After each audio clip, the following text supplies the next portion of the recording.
مرحبا بكم مشاهدينا الكرام، سعيدة بلقياكم في نشرة الأخبار هاته، وهذا أبرز عنوانها: إغلاق الحدود وعودة الحجر الصحي بالمغرب. قبل ما نبداو ما تنسوش الإعجاب بالفيديو والاشتراك في القناة باش توصلوا بجديد أخبارنا المغربية. إليكم التفاصيل.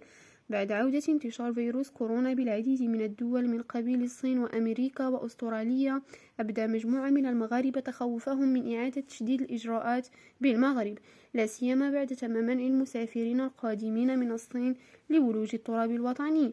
وبهذا الخصوص قال سعيد متوكل الطبيب المختص في الإنعاش وعضو اللجنة العلمية الخاصة بكورونا بالمغرب إن إمكانية إغلاق الحدود وعودة الحجر الصحي بالمغرب مستبعدة جدا.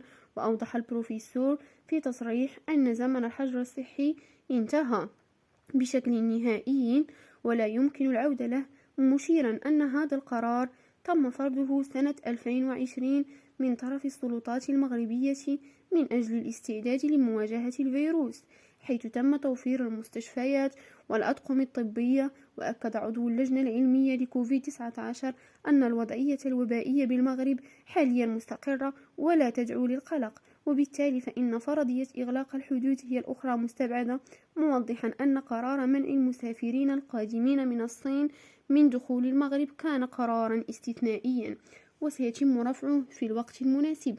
وأضاف المتوكل أن الصين تعرف انتشار الفيروس بشكل كبير بسبب ضعف المناعة لدى مواطنيها، لأن الاستراتيجية التي كانت تعتمد عليها لم تعطي أكلها، وبالتالي يجب إعادة النظر فيها. في حين قال المتحد ونفسه أن أمريكا وأستراليا تعرفان انتشارا كبيرا لفيروس كورونا بسبب ضعف الهشاشة فأمريكا كتعاني من انتشار الأمراض المزمنة والسمنة وغيرها من الأمراض التي تساهم في انتشار الفيروسات. والسلام عليكم.